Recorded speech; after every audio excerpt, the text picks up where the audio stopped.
Good morning বন্ধুরা। এটা ছিল রবিবার। তো স্বস্তিকের ক্রিকেট ম্যাচ ছিল। এটা গন্ধর্বপুর মাঠ। তো আমি এই মাঠে এর আগে কোনো দিন যাইনি, ফার্স্ট টাইম গেলাম। তো স্বস্তিক আর ওর বাবা সকাল ওই 8:30টার দিকেই চলে গেছিলো। আমি টিফিন বানিয়ে দিয়েছিলাম, নিয়ে চলে গেছিলো। আর আমি যাব এরকম কোনো ঠিক ছিল না। তারপরে যখন ওর বাবা ফোন করে বলল খেলা শেষ হতে হতে সন্ধে হয়ে যাবে, তুমি যদি আসতে চাও তাহলে রেডি হয়ে নাও, আমি তোমাকে গিয়ে নিয়ে আসছি। তো তখন ওই 1:30 মতো বাজে। তো আমি রেডি হয়ে গেছিলাম, ওর বাবা এসে আমাকে নিয়ে গেছিলো। তো দেখো ওরা সবাই খেলা করছে, আর সব মায়েরা বসে আছে, বাবারাও অনেকে ছিল।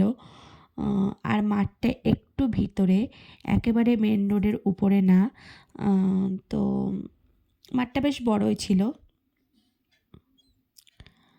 আর যে স্বস্তিক ব্যাটিং করছে,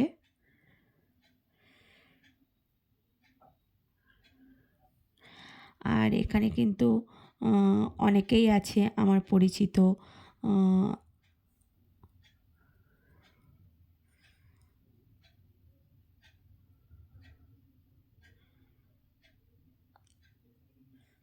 তো খেলা কমপ্লিট হয়নি, 5টা বেজে গেছিলো, সন্ধে হয়ে গেছিলো, খেলা ওই পর্যন্তই ছিল। তারপরে দেখো রাস্তার ধারে কত সুন্দর পটল গাছ হয়ে আছে।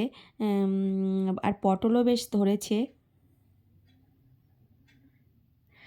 আর পটল ক্ষেতের চারপাশে কলাই গাছ লাগিয়েছে, কলাইও হয়েছে খুব সুন্দর।